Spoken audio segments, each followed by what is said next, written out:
2007 সালে প্রথম এই কথাটা শুনেছিলাম, ফ্ল্যাট কালচার। যখন আমরা নিজেদের বাড়ি বেচে একটা ফ্ল্যাট কিনেছিলাম, তখনই শুনেছিলাম ফ্ল্যাটে এক ছাদের তলায় থেকেও মানুষজন নাকি অপরিচিতের মতনই ব্যবহার করে। যদিও আমরা যেটা কিনেছিলাম সেটা ঠিক ফ্ল্যাট বলা যায় না, অ্যাকচুয়ালি ওটা একটা 3 তলা বাড়ি ছিল, যেটার ফ্লোরগুলো আলাদা আলাদা ফ্যামিলিকে বেচে দিয়েছিল। তাই তখন আমি ফ্ল্যাট কালচার কনসেপ্টটা ঠিক বুঝতে পারিনি। এরপর বিয়ে হলো, বিয়ের পর আবার সেই ফ্ল্যাটেই এসে উঠলাম, কিন্তু সেটাও ছিল খুব কম দিনের জন্যই। ইউএস থেকে ফেরার পর যখন আমরা মোটামুটি এখানেই সেটেল হব বলে ঠিকঠাক, তখন আস্তে আস্তে বোঝা শুরু হলো ফ্ল্যাট কালচার জিনিসটা কি। প্রথমে এসেই দেখলাম আমাদের পাশের ফ্ল্যাটে বিয়ে। সেই বিয়েতে কে যে ফ্যামিলি মেম্বার আর কে ফ্ল্যাটের বাসিন্দা সব মিলেমিশে একাকার হয়ে গেল। সবাই মিলে ভীষণ আনন্দ করলাম, আর তার ভিডিও আমি এখানেই দিয়েছি। দেখলাম ফ্ল্যাটেও পাড়ার মতনই সবাই মিলেমিশে বেশ সুন্দরই থাকা যায়। আমার ওই ভিডিওটা দেখার পরেই আমার মা একটা বুদ্ধি দিল, বলল এই যে সেলিব্রেশন মুডটা, এটাকে নষ্ট না করে একটা রবীন্দ্র জয়ন্তী করে ফেলা যাক। আমি ভাবলাম বেশ ভালো আইডিয়া, সেটাই আমি সবার সাথে শেয়ার করলাম, আর সবাই রাজি হয়ে গেল। শুরু হলো নানা রকম প্রিপারেশন, কখনো ডেকোরেশনের, আবার কখনো পারফরমেন্সের। এখানে এই সেলিব্রেশনটা যেহেতু প্রথমবার, সেহেতু সবাই একটু একটু হেজিটেট করছিল কে কী করবে, বা একা কেউ কিছু করতে চাইছিল না, ভাবছিল গ্রুপে করলেই ভালো হয়। একটু এনকারেজমেন্ট, একটু ইন্সপিরেশন, আর একটু এক্সাম্পলস, ব্যাস সবাই মোটামুটি নিজেকে প্রিপেয়ার করা শুরু করে দিল একটা খুব সুন্দর সেলিব্রেশনের জন্য। ভিডিওতে এখন যেটা দেখানো হচ্ছে সেটা অ্যাকচুয়ালি একটা হ্যান্ডমেড কার্ড ছিল।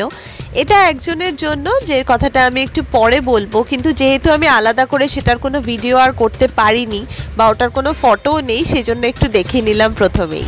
এই ছিল আমাদের স্টেজ যেখানে আমরা পারফর্ম করেছিলাম। আর এইখানে যে সাজসজ্জাটা, সেটা অনেক আলোচনার পর এরকম রাখার একটা স্থির হয়েছিল। আমার অবশ্য ইচ্ছে ছিল পুরো ব্যাকগ্রাউন্ডটাই সাদা থাকবে, আর তার মধ্যে লাল বা হলুদ দিয়ে এই লেখাগুলো হবে, কিন্তু যেহেতু সাদা কিছু রাখা যায়নি আর দেওয়ালটা হলুদ ছিল, তাই আমি সাদা লাল দিয়েই লিখেছিলাম। সন্ধ্যা থেকে অনুষ্ঠান শুরু হওয়ার কথা ছিল, রাতের খাবার তো অনেক লেটে, তাই একটু স্ন্যাক্সের ব্যবস্থাও ছিল, সিঙ্গারা আর চা বিস্কিট। সিঙ্গারা অবশ্যই কেনা, আর চাটা বানিয়েছিল আমার হাজব্যান্ড আর আমার মা মিলে, কারণ আমি তখন দৌড়াদৌড়ি করছিলাম। স্টেজটা মোটামুটি দুপুরবেলায় সেট আপ হয়ে গেছিল, কিন্তু এই চূড়ান্ত প্রস্তুতিটা চলছিল প্রোগ্রাম শুরু হওয়ার ঠিক আগে। আমাদের পুরো প্রোগ্রামটা চলেছিল প্রায় 3 ঘন্টার, আর সেই জন্যই আমি ওটাকে ছোট করে প্রত্যেকেরই পারফরমেন্স একটু একটু করে দেখানোর চেষ্টা করেছি এখানে। সেই দর্শকবৃন্দ, আজ এই বিশেষ দিনে আমরা সকলে এখানে একত্রিত হয়েছি বাঙালির হৃদয়ের মুকুটমণি বিশ্বকবি রবীন্দ্রনাথ ঠাকুরের 164তম জন্মজয়ন্তী উদযাপন করতে। পরিচালনায় শান্তিকুঞ্জ অ্যাপার্টমেন্টের আদিবাসীবৃন্দ। এই দিনটি আমাদের জন্য একটি গভীর তাৎপর্যপূর্ণ মুহূর্ত। শুধু একটি মানুষের বর্ষপূর্তি পালন করাই এর উদ্দেশ্য নয়, বরং এই দিনটি আমাদের সেই মহাপুরুষের জীবন এবং কর্মের প্রতি শ্রদ্ধা জ্ঞাপন করার সুযোগ এনে দেয়, যা সৃষ্টি আমাদের সংস্কৃতিকে এক নতুন দিগন্তে উন্মোচিত করেছে। রবীন্দ্রনাথ ঠাকুর ছিলেন একজন ব্যতিক্রমী প্রতিভা। সাহিত্যের এমন কোনো শাখা নেই যেখানে তার পদচারণা ঘটেনি। আপনাদের উপস্থিতি এবং সক্রিয় অংশগ্রহণ এই অনুষ্ঠানকে সার্থক করে তুলবে আমার বিশ্বাস।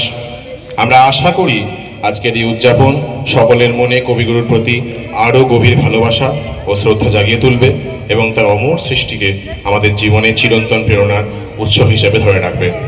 এই বলে কবিগুরুর পায়ে সহস্র প্রণাম জানিয়ে আজকের অনুষ্ঠান আমি সূচনা করছি, এবং শুরুতেই যাতে তারই সৃষ্টির মাধ্যমে এই সঙ্গীত মণ্ডলী বা এই রবীন্দ্র জয়ন্তীর উৎসব আনন্দময় এবং মঙ্গলময় হয়, তার কামনা করে শুরু করছি। ধন্যবাদ।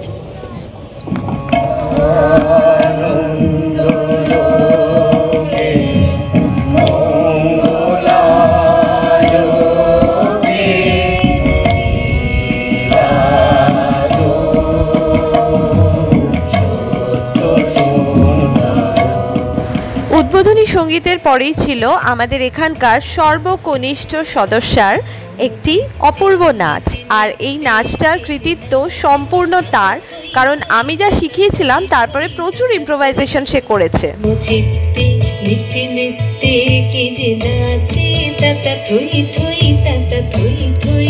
তাতা থই থই তারি সঙ্গে কি মৃদঙ্গে সদা বাজে তাতা থই থই তাতা থই থই তাতা থই ছুটি রঙ্গে পাছে পাছে তাতা থই থই তাতা থই থই তাতা থই থই সে তরঙ্গ।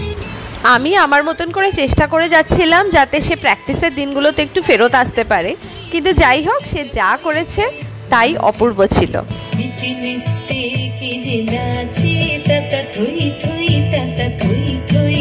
এরপর ছিল আমার ছেলের আবৃত্তি, যথারীতি সে ইংলিশেই করে। Hello everyone, my name is Auberdip Roy and tonight I am going to recite a poem by Rabindranath Tagore which is called Where the Mind is Without Fear.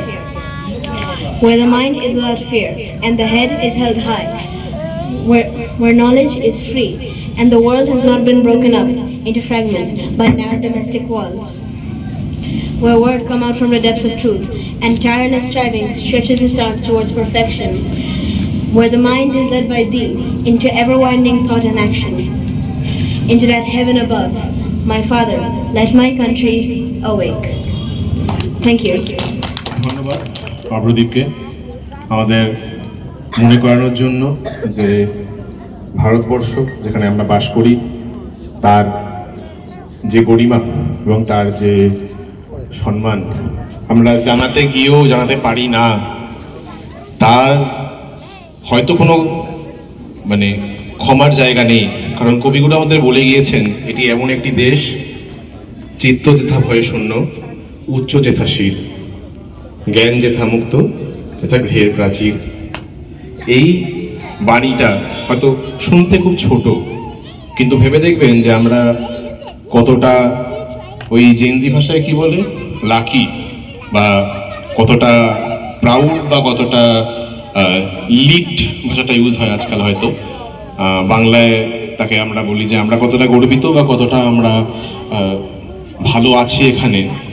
তার বোধহয় একটি পরিচয় এই চারটে লাইন, বা যে লাইনগুলো অপ্রতিম এখানে বলে গেল। এরপর যার পারফরমেন্স ছিল তার ট্যালেন্টের ব্যাপারে কিছু না বলাই ভালো। সে শুধু আমার একটা ভিডিও দেখে এত সুন্দর এই নাচটা তুলেছিল যে আমাকে আর কিছুই শেখাতে হয়নি। এসো হে বৈশাখ এসো এসো,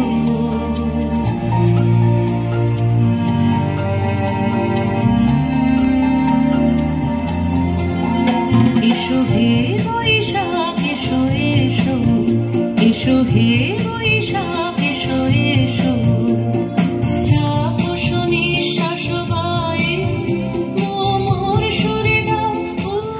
আমাদের এই সমবেত সঙ্গীতের ব্যাপারে কিছু কথা অবশ্যই এখানে বলা দরকার।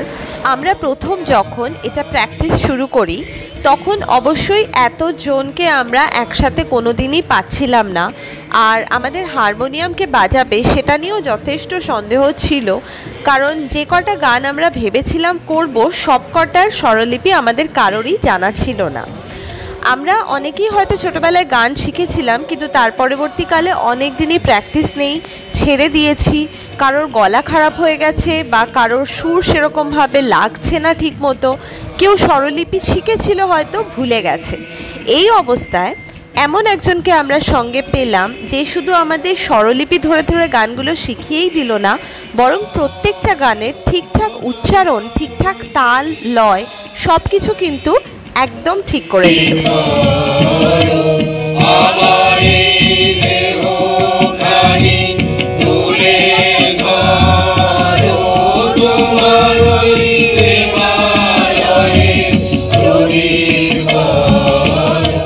আর তার সেই অবদানকে সম্মান জানানোর জন্য আমরা একটা সংবর্ধনা অনুষ্ঠানও তৈরি করেছিলাম, আর তার জন্যই ছিল ওই হ্যান্ডমেড কার্ডটা, ফুলের তোড়া আর উত্তরীয়।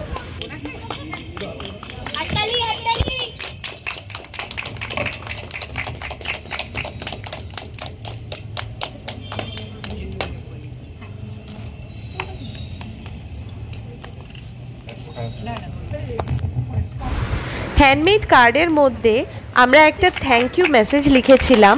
অ্যাকচুয়ালি ওটা আমারই লেখা ছিল, আমি জানি না সেটা কেমন হয়েছে, ওটার কোনো ফটোও তুলে রাখা হয়নি, কারণ এত তাড়াহুড়োতে লেখা হয়েছিল যে তারপরে আর ফটো তোলার সময়ও হয়নি। উনিই বলতে পারবেন কেমন লেগেছে ওটা পড়ে। আমাদের সমবেত সঙ্গীত অনেকগুলোই ছিল, তার মধ্যে এটাও একটা।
আর ঠিক তারপরেই তিতলি জোনাকির সাথে চলে এলো।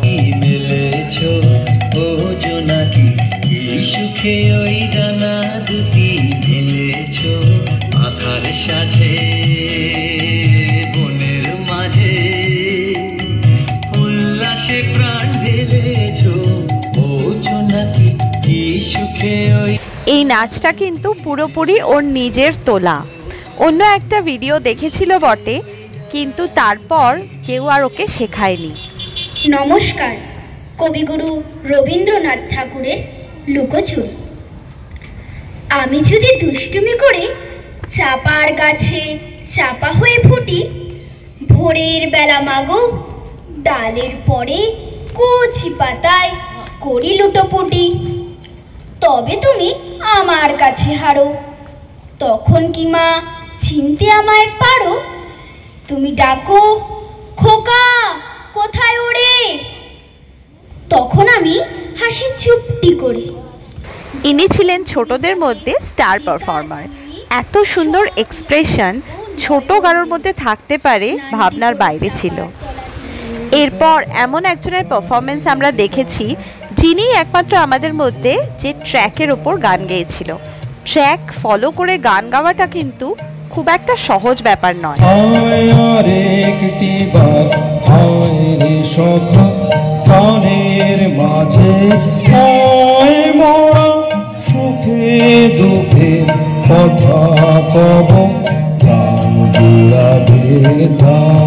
আমাদের এই অনুষ্ঠানের যিনি সঞ্চালক ছিলেন, তিনি কিন্তু শুধুমাত্র কে কি পারফর্ম করবে সেটা বলেই ক্ষান্ত হননি। তিনি আমাদের রবীন্দ্রনাথ ঠাকুরের সম্বন্ধে অনেক ছোট বড় গল্প বলেছেন, আর তার কারণেই আমরা কিন্তু অনেক নতুন জিনিস জানতেও পেরেছি। রবীন্দ্রনাথ বলেন যে বাড়িতে যাবি, আমার জন্য কি আনবি? তখন সৈয়দ বলেন, আপনি বলুন গুরুদেব, আপনাকে কি কি এনে দেবো? তখন উনি বললেন, তোদের গ্রামের মধু বড় ভালো, আমায় একটু মধু এনে দিবি। মধু? কি মধু? নিমের মধু। সৈয়দ তখন খুবই আশ্চর্যভাবে জিজ্ঞেস করেন, গুরুদেব শুনেছি মধু তো অনেক ফুলেরই ভালো হয়, যেমন গোলাপের মধু আছে শুনেছি, সূর্যমুখীর মধুও শুনেছি, নিমের মধু তো কাউকে চাইতে শুনিনি, নিম ফুলের মধুও কি সুন্দর হয়? কবিগুরু তখন হেসে বলেন, কিসে আর কিসে, সত্যি তো সুন্দর মিষ্টি মধু তো সব ফুলেরই মিষ্টি হয়, তবু তার কিছু জিনিস বা কিছু অংশ দেখে আমরা কত সহজেই ভেবে নিই যে না না, এই মধু হয়তো সুস্বাদু হবে না। কেন? নিম গাছের পাতা তিতো বলে। কোনোদিন তো কেউ তার ফল খেয়ে দেখেনি যে সত্যি নিম ফল কতটা মিষ্টি।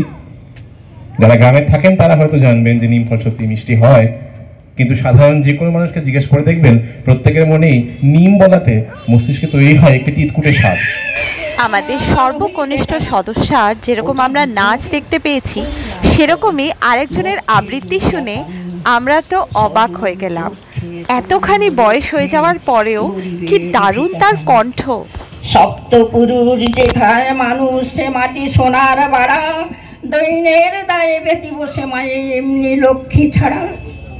আখি করিলাল রাজা ক্ষণকাল, রইল মৌন ভাবে, কইলেন শেষে ক্রূর হাসি এসে, আচ্ছা সে দেখা যাবে। পরে মাস দেড়ে ভিটে মাটি ছেড়ে বাহির হইল পথে, করিল ডিক্রি সকলি বিক্রি মিথ্যা দেনার ক্ষতে। যবে থেকে এই রবীন্দ্র জয়ন্তী হবে বলে প্ল্যান হয়েছিল, আমি একটা কথা বলেছিলাম যে যখন আমরা সবাই গান গাইব, অন্য একজন বা দুজন তার ওপর একটা নৃত্য পরিবেশন করবে, আবার সে যখন গান গাইবে অন্য কেউ তখন নৃত্য পরিবেশন করবে, তাহলে একই গানের ওপর নাচ আর গান দুটোই লাইভ দেখা যাবে। অনেক আপত্তি বাধা বিঘ্নের পর আলটিমেটলি দুটো গান এমনভাবে উপস্থাপনা করা হয়েছিল। পিছনে যাব না, ভুলিব ভাবনা, পিছনে যাব না, পাল তুলে দাও, দাও দাও দাও, দিনের জোয়ারে ভাসাবে দোহারে, বাঁধন খুলে দাও, দাও দাও। এরপর ছিল আমাদের মধ্যেই একজনের খুব সুন্দর একটা আবৃত্তি। সকালে নদীতে নিয়ে মাটিতে ঘড়ায় জল তুলে আনবো বনু ফুলের রাস্তা দিয়ে। রাজা বললে, আচ্ছা বেশ, তার আর ভাবনা কি। রাস্তায় রাস্তায় পাহারা বসলো, লোকজন গেল সরে, সাদা শাখা পরলেন আর লাল পেরে শাড়ি, নদীতে স্নান সেরে ঘড়াই করে জল তুলে আনলেন। দূরের কাছে এসে মনের দুঃখে ঘড়া আছড়ে ফেললেন। যা ভেবেছিলেন তা হলো না, শুধু লজ্জা পেলেন। এরপরেই সেই দ্বিতীয় গানটা ছিল যেখানে আমরা নাচ আর গান একসাথে করেছিলাম।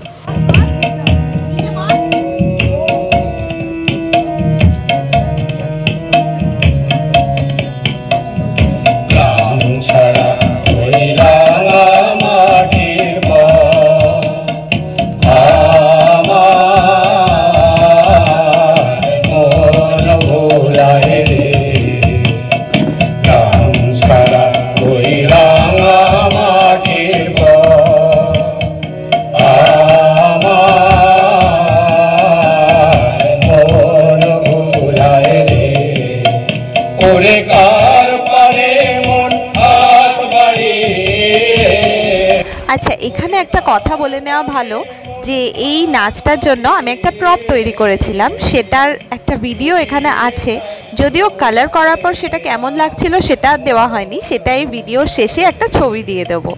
সেটা ছিল একতারা আমাদের দুজনের জন্য। এরপর যার পারফরমেন্স ছিল তার ভিডিওটা আমি তুলতে পারিনি, সেই সময় আমি নিচে ড্রেস চেঞ্জ করতে চলে এসেছিলাম, তাই তার মায়ের থেকে এটা কালেক্ট করা। মা গো, আমায় ছুটি দিতে বল, সকাল থেকে পড়েছি যে মেলা, এখন আমি তোমার ঘরে বসে করবো শুধু পড়া পড়া খেলা। তুমি বলছো দুপুর এখন সবে, না হয় যেন সত্যি হলো তাই। একদিনও কি দুপুর বেলা হলে বিকেল বেলা মনে করতে নাই? যত সব মরা গাছের ডালে ডালে নাচে আগুন রে, নাচে আগুন তালে তালে, আকাশে হাত তোলে সে কার পানে, কার পানে, কার পানে। তুমি যে সুরের আগুন লাগিয়ে দিলে মোর প্রাণে। আমাদের মাস্টারমশাইয়ের গানের পর আবার আমরা কোরাসে ফিরে এসেছিলাম।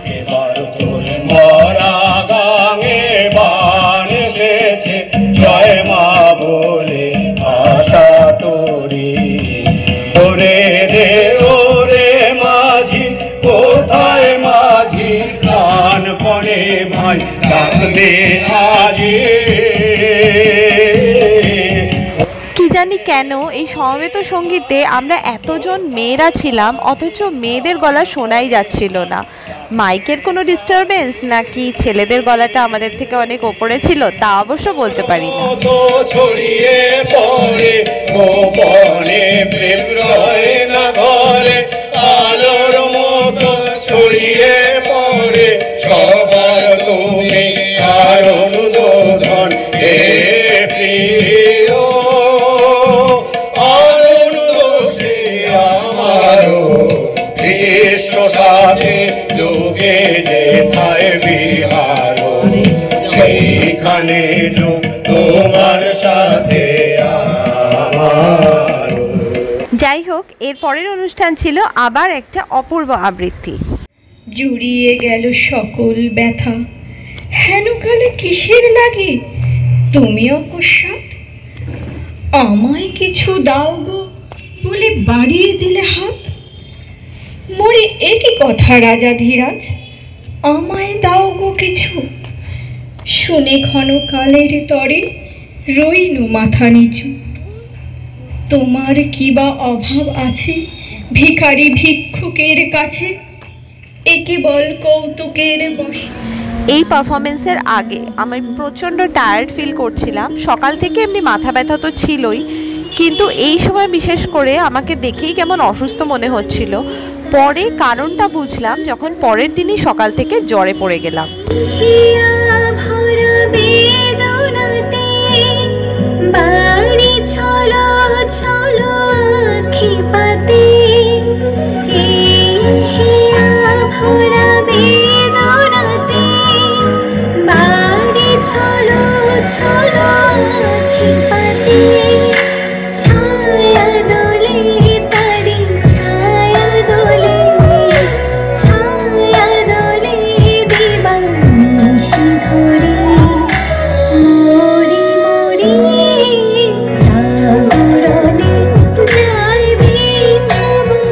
পরের সোলো গানটা শুনে সত্যিকারের ছোটবেলার কথাই মনে পড়ে গেল।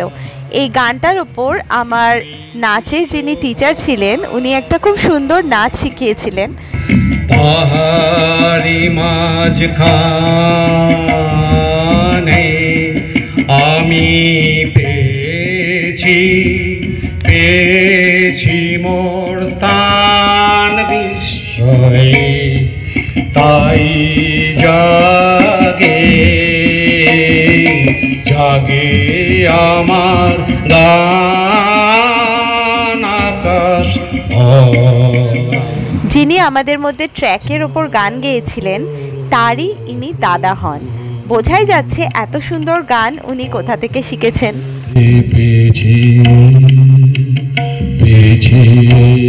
পড়ে কবু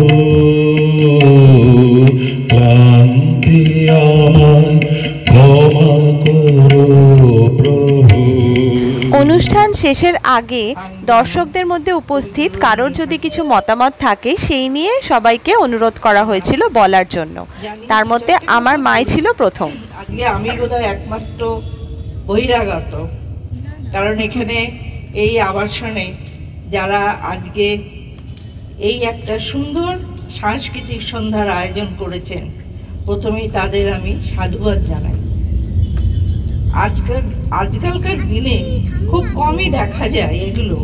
আগে যেমন আমরা ছোটবেলায় প্রতি পাড়ায় পাড়ায় রবীন্দ্র জয়ন্তী মানে দেখে এসেছি, যেখানে ছোট বাচ্চারা সুন্দর সুন্দরভাবে নাচ করে, গান করে, যে যার মতো একটু ভুলভ্রান্তি হলেও তারা করে এবং সুন্দর লাগে।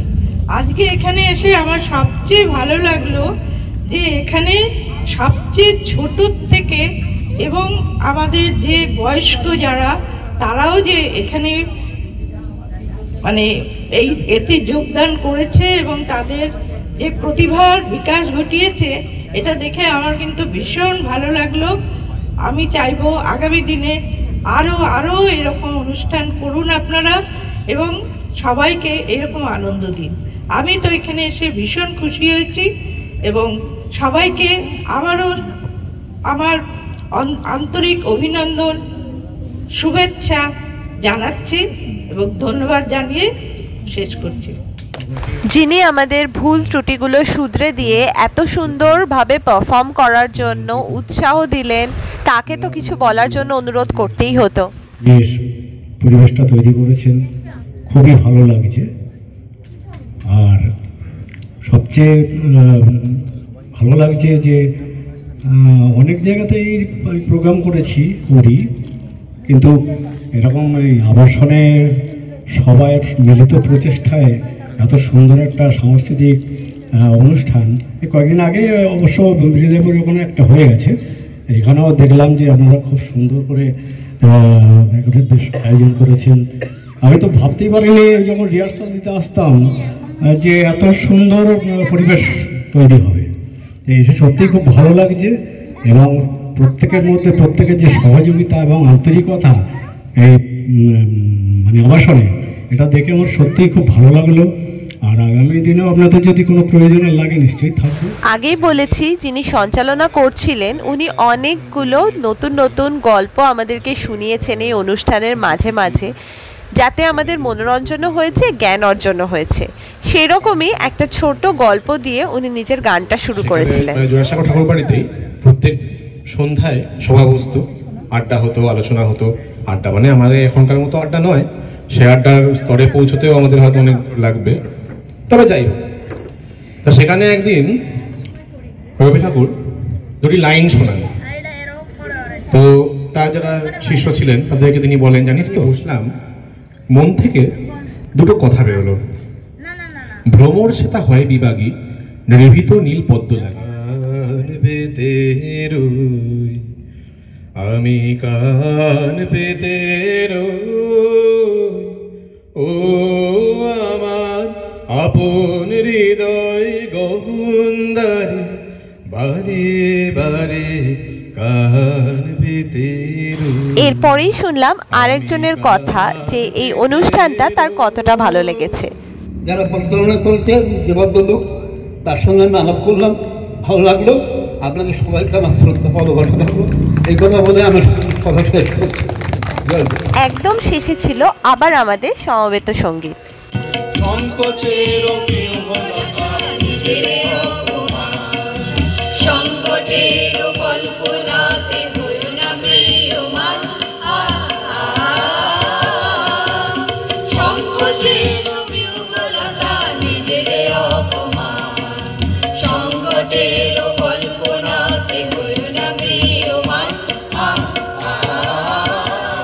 আমরা আমাদের সঙ্গে পেয়েছি, তার জন্য আমরা ধন্য।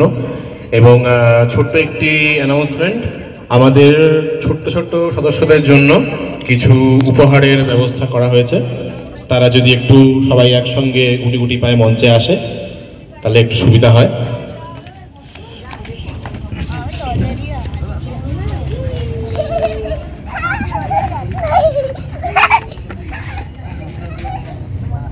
একটু সবাই যদি স্টেজে আসে।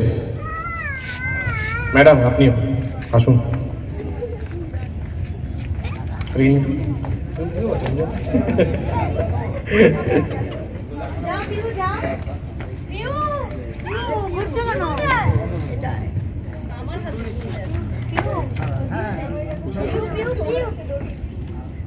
এটা ছিল আমার তরফ থেকে খুদে সদস্যদের জন্য একটা করে গিফট। এর মধ্যে ছিল পেন্সিল, ইরেজার আর একটা করে স্কেচ পেনের সেট। এরপরই শুরু হয় আমাদের সব থেকে ফেভারিট জিনিস বাঙালিদের, সেটা হচ্ছে খাওয়া দাওয়া। কিন্তু ওই সময়টা আমি ছাদে আর থাকতে পারিনি, আমার মাও বাড়ি যাওয়ার জন্য ভীষণ উতলা হয়ে যাচ্ছিল, ছেলে মেয়েদেরও ঘুমের সময় হয়ে গেছিল, নিচে তো নামতেই হতো। পরে অবশ্য খাবার অন্যেরা পৌঁছে দিয়ে গেছিল বাড়িতেই। নাচের জন্য আমি খুব কম দিনই পেয়েছিলাম সামনাসামনি শেখানোর জন্য, আর সেই জন্যই এইরকম ব্যবস্থা হয়েছিল যেখানে আমি ভিডিও করে করে পাঠাতাম আর তাদের মায়েরা প্র্যাকটিস করাতো। যে কোনো ভালো জিনিস হবে হবে এটাই ভালো লাগে, হয়ে যাওয়ার পরে সত্যি মনটা একটু ভারাক্রান্তই হয়ে গেছিল। যদিও আমি অসুস্থ হয়ে পড়েছিলাম, তবু এখনও মনে হয় সন্ধ্যাবেলাটা ভীষণ ফাঁকা ফাঁকা লাগছে। সেই আমাদের রিহার্সাল দেওয়া, আলোচনা, কত কিছু ছিল, এখন মনে হয় কিছুই বাকি নেই। তবে হ্যাঁ, আছে তার স্মৃতি আর একটু রেশ।